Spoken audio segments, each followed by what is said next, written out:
My guest and I will do our best.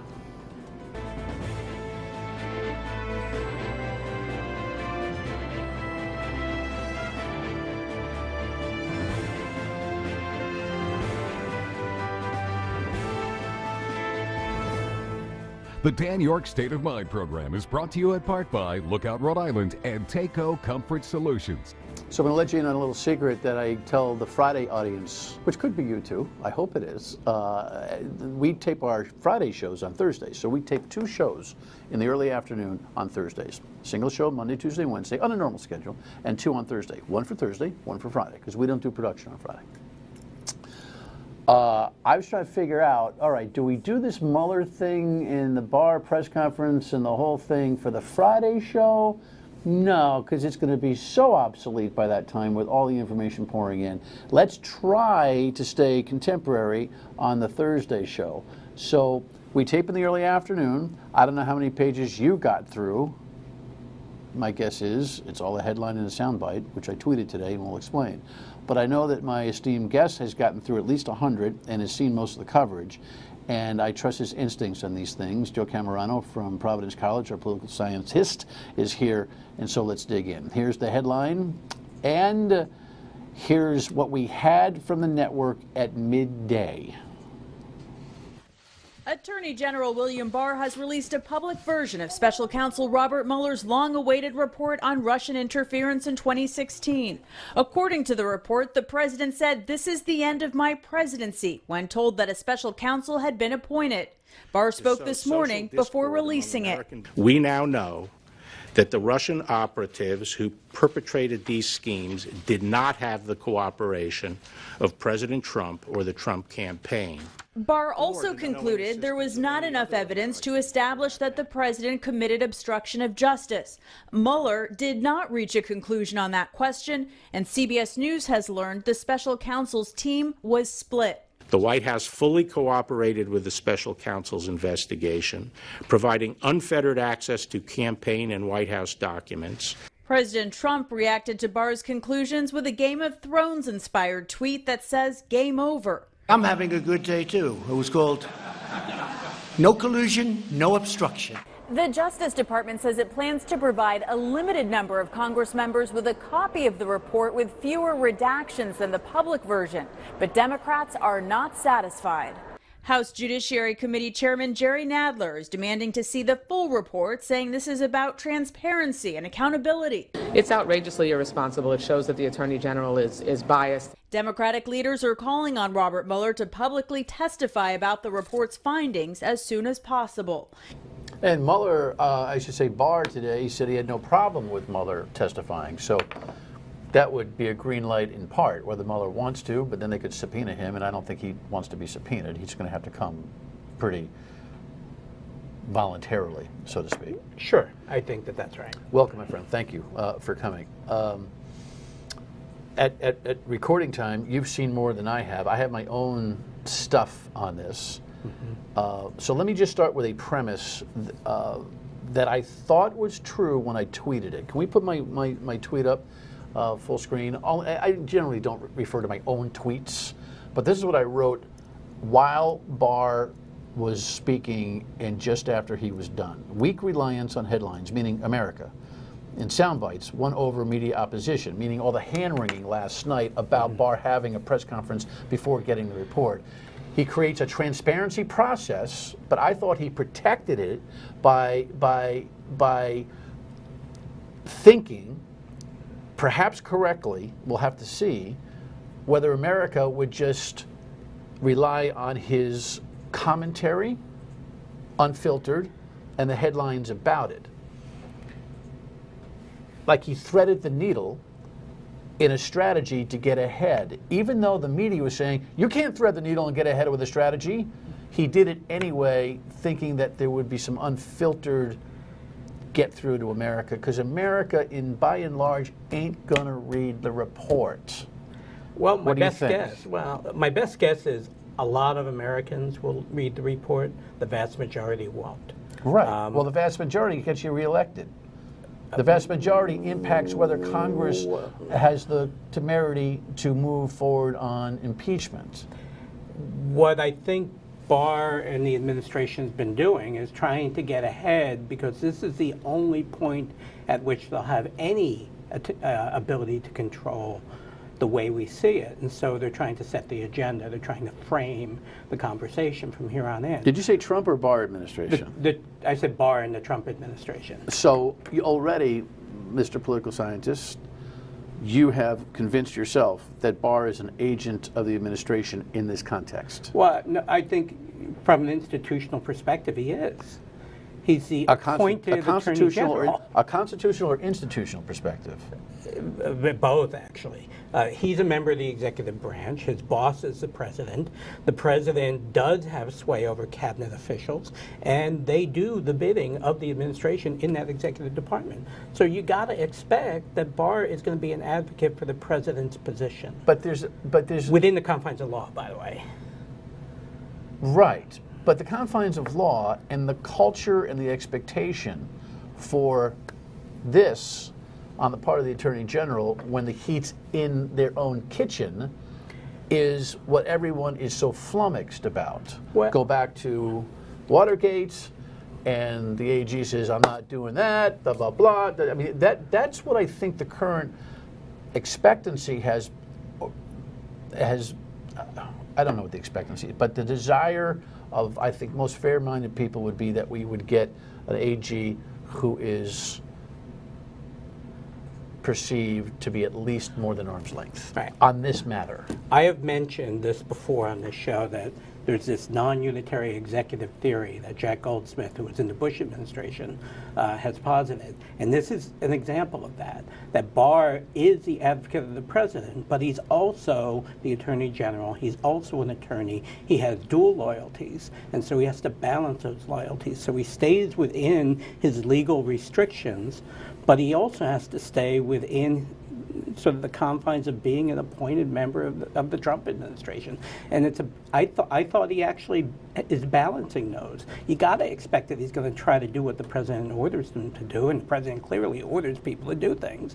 But he did it in a way that actually stayed within the boundaries of reasonable legal analysis. So you think his performance this morning was okay? It was as good as it could possibly be. It was an attempt to frame our understanding of a report that he held back for an hour so the president can send out his infantile tweet and try to control the way that we understand this report. Even participating in a process that allows for that is... There's nothing wrong with that. Okay, fine. I'll accept that answer. The characterization, past facts about the president's frame of mind, and my words, the stress that he was under, being elected and already under fire, advising his behavior in some of the 10 obstruction sagas that the Mueller report talks about. You think that was okay? Well, I think it was unwise for him to sort of use that justification, because then you're looking at, well, I was going to lose my house if I didn't rob this bank, so that's why I tried to rob the bank. It's basically similar logic, so it was not a very good logic. He didn't have much to go on, and yet he had a mandate, I'm sure, from the White House to toe this particular frame, because that's what the frame is. And so my guess is he did the best he could to do it within the confines of being a good attorney. So he's loyal to the legal profession. He's loyal to the rules of justice, but he's also loyal to the White House, and he balanced those three. Do you think most fair-minded people are going to see it that way? No. I think a lot of people, emotion drives most of this on all sides. I'm trying not to. I'm doing my best not to. If I were the Attorney General, I would have resigned before saying some of the things that Barr has said. So why do you give him a pass? I don't know what you're doing. Because listen, I'm not the only one with your reasonable approach, judgment. You know, you can have a reasonable judgment to do the things he's done. I don't think he's gone beyond the confines of the law, or even, it was not smart politically, but when there are no good political choices, you choose the least bad one. Okay. When we come back, we'll talk about whether, regardless of the morning press conference, whether he just knew it was going to get bad anyway. We'll be right back. The White House fully cooperated with the special counsel's investigation, providing unfettered access to campaign and White House documents, directing senior aides to testify freely, and asserting no privilege claims. And at the same time, the President took no act that in fact deprived the special counsel of the documents and witnesses necessary to complete his investigation. Apart from whether the acts were obstructive, this evidence of non-corrupt motives weighs heavily against any allegation that the President had a corrupt intent to obstruct the investigation.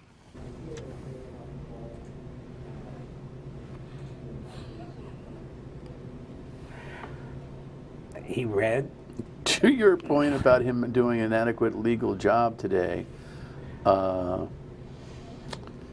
boy, I'll tell you, there's a whole bunch of stuff in this report that belies that. And I don't know how much, it's going to be interesting to see what the momentum of the coverage and the congressional process is this way. How much, holy cow, that refutes what Barr said, holy cow, that refutes what Barr said, or does it end up being, holy cow, holy cow, holy cow, holy cow, we're off and running, and forget what Barr said? What do you think? Well, what I've read very carefully the 2 executive summaries for each volume, and I've read selected sections of what I thought were the most bombastic parts of the report.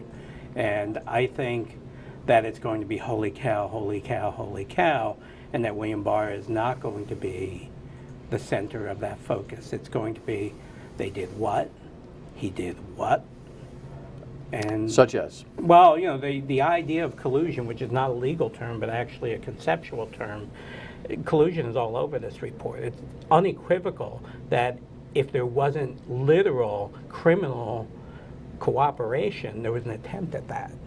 And the only reason that there's no legal issue right now is because Donald Trump Jr. failed to get the very dirt he was so ambitious to get. Not illegal to disseminate stolen information, meaning the hacked emails that WikiLeaks was sending his way. Not illegal to disseminate that, illegal to steal it.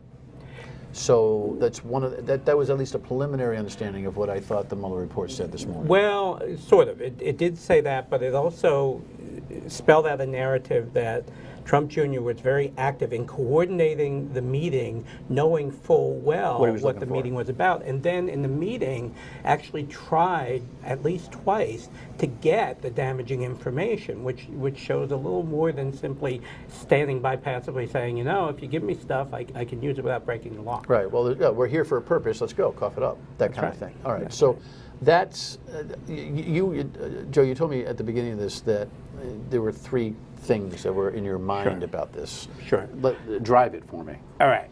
I think the first and most important thing that everybody needs to read, although this is also the section that's redacted the most, is the 2.5-year period from 2014 up to the 2016 election where Russia very systematically, very explicitly intervened in our democratic process, both through the hacking and dumping, but more importantly, through the manipulation of social media to explicitly have an impact on the outcome.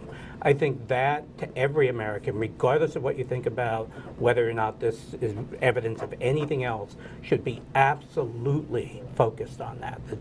This is terrifying that Russia is essentially manipulating the election. I haven't read enough thoroughly. Successful? Well, you know, there's, in the report so far that I've read, there's this really suspicious ongoing investigation on the role that Paul Manafort played in communicating daily polling information from Midwestern states that Trump eventually won to a Ukrainian who had clear connections to Putin. And so there's some really bombastic stuff there. Social media work helped to tip it over. The social media, the fake organizations, the fake people, which then got retweeted by the likes of Roger Stone and Sean Hannity and a number of others. Clearly, even if Hannity was a dupe, he was communicating information that was I didn't see it. Is he named? I believe he's mentioned in there. I was reading it before I came in. Okay. But a number of media figures. Point number 2. Yeah. Point number 2, I think, was the one I just said, that this non-unitary executive theory that there were stopgaps that prevented Trump from breaking the law, that Trump wanted to break the law. He maybe not intended to break the law, and his motives may have been that he was frustrated at a process Unwitting as to what the law is, but just in his mind. No, I think he basically wanted. Well, he wanted McGahn to fire. He wanted McGahn to fire Mueller. He wanted McGahn to fire Mueller. He wanted His Corey counsel. Lewandowski. If you're not paying attention, not the AG, Sessions already recused his White House counsel, who had spent 30 hours in testimony, and gives a lot of inside baseball, admits that Trump ordered him to fire Mueller. And when all the dust clears, I think Donald McGahn deserves the recognition from everybody that he did the right thing by saying, I will resign rather than do what you're telling me to do because it's illegal. Mm-hmm. And that same thing happened with Katie McFarland, where she was asked to do something. She said, I can't do that. Right. That's against the law. So the system prevented the president from explicitly committing a crime. And what's the third thing? The third thing is, for all sort of this assumption that news is fake, or this claim that news is fake, the press reports that we have read about for the past 2 years are dead on. I didn't see anything in there that contradicts all this stuff that the Trump administration has been saying is fake news, it's not true. All of that stuff comes out in the Mueller report as actually being pretty close to 100% accurate. I'll tell you what's not dead on. We talked about it off air. Sarah Sanders reportedly, in her witness testimony, admitted to the Mueller people that her assertion at a press conference that Director Comey had lost the confidence of so many FBI employees had no foundation, meaning she just made it up. Yeah. Now, I think as the dust starts to settle, she's done. She's either going to have to resign or she's going to get popped, because we've always wondered about her credibility, but now she proved it. She had to know the clock was running on her. I want to agree with you 100%, but the past 2.5 years has taught me that all of the standards that we have for assuming something is inappropriate may not hold. Oh, come on. And so she may survive. It's some juncture. If every White House reporter, not just from CNN, are going to be saying, well, Sarah, how do we know you're telling us the truth because you lied to us about the FBI? That's going to happen. If the White House press corps is doing its job, it'll happen in every press conference until eternity. Sure, and there has been a rumor that she was going to be leaving at some point. Oh, this is it. It's possible. It's got to be it. I would normally agree with you, but again, I think all bets are off. Remember, I don't make predictions anymore. Well, to your point about press reports, maybe the press reports that inside White House, there are some in-house White House officials who are very nervous about this report coming out. She may be one of them, just because of that. Well, I think there are a lot of people who should be very nervous about this report because the truth is going to come out. All right. It's so early to ask the question, but what happens next? Stay with us. The Attorney General appears to be waging a media campaign on behalf of President Trump, the very subject of the investigation at the heart of the Mueller report. Rather than letting the facts of the report speak for themselves, the Attorney General has taken unprecedented steps to spin Mueller's nearly 2-year investigation. 1. He summarized the report and cherry-picked findings in his March 24th letter to Congress. 2. He withheld summaries written by the special counsel that were intended for public consumption. 3. He has briefed the White House on the report before providing Congress a copy, which has helped them prepare a rebuttal response for the President. And now, the evening before the report's scheduled release, the Department of Justice has informed the committee that it will receive a copy between 11 a.m. and noon, well after the Attorney General's 9:30 a.m. press conference. Okay, that was a lot of hand-wringing last night. You more or less have taken the position that, he did okay this morning. Yeah. You holding to that, by the way? As well as he could do. Okay. Chuck Schumer, same thing, after bars. So that was pre-bar last night. This is post-bar His handling of the report regarding partisan, he slanted letter, irresponsible testimony, indefensible plan to spin, hours before. Okay. All right. Let's give the Democrats all that. Say I agree, say you don't. Doesn't matter. What do they do now? Because can we actually project, without actually digging in further and really peeling this onion back all the way, whether any of this stuff is impeachable, high crime, misdemeanor, and even if it is in a normal time, do they have the stomach for it with Republicans that are still like, hey, what a weird time in history we're in. It's a very unique time in history, I would say. What happens, That's Joe? probably true a lot of times. You and I stopped predicting 2 years ago, but what happens? So here's what I would like to see from the Democrats as well as the Republicans is everybody who has any kind of responsibility for decision making, read the whole report. Decide whether these redactions are really redactions that need to be investigated further, or whether they're sufficient to protect what would legally be protected. Well, it seems to me that the redaction thing didn't dominate the reporting today. It wasn't like, oh, that was redacted, that was redacted. It was like, holy cow, what about this, what about this, what about this, what about this? So there's enough what about this, I think, to provide meat. That's right.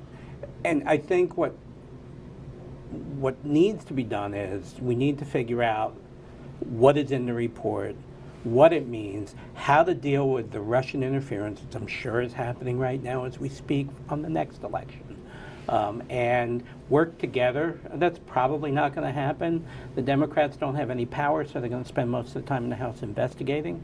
The Republicans in the Senate feel they're in a protective mode, and so they're going to refuse to do anything. So it'll be, and so it's going to be stalemate. Okay, so stalemate. Mm-hmm. Is it blemish this president enough to damage his reelectability? I have to say, what I've read so far, this president may not run for re-election. And I would say the election still is the appropriate venue to deal with this. That there's a lot of really bad stuff that I've already read.